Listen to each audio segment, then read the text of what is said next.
Ikusmiran han eta hemen.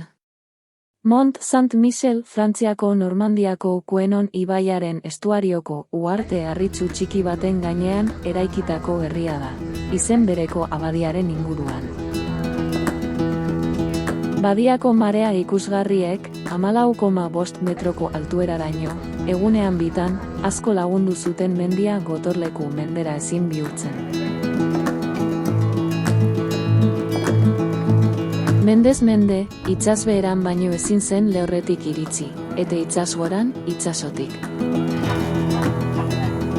Gaur egun, haitzaren oinetara daraman errepideari esker iritz daiteke une oro abadiara. Gaur egungo abadiaren jatorriak, 8. edo 9. mendeen inguruan kokatu behar dira.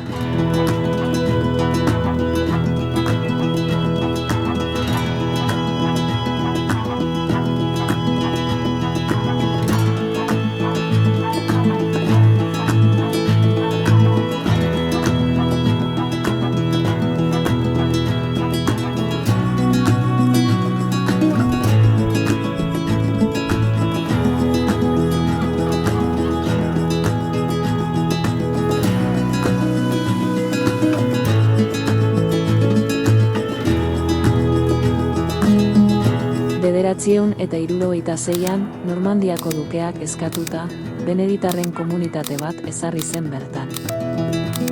8 mendetan zehar abadia etengabe eraiki eta handitu zuten.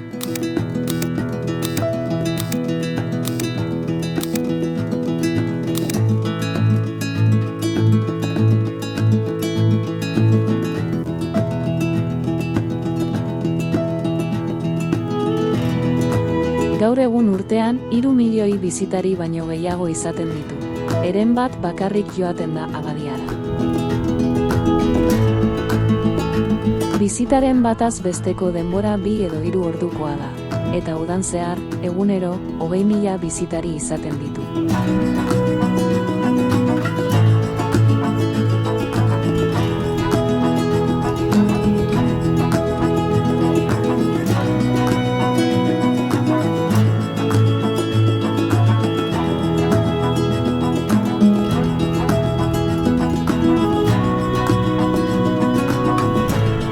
Zalantzarik gabe, ahal baduzu behintzat, toki honek bisita merezi du.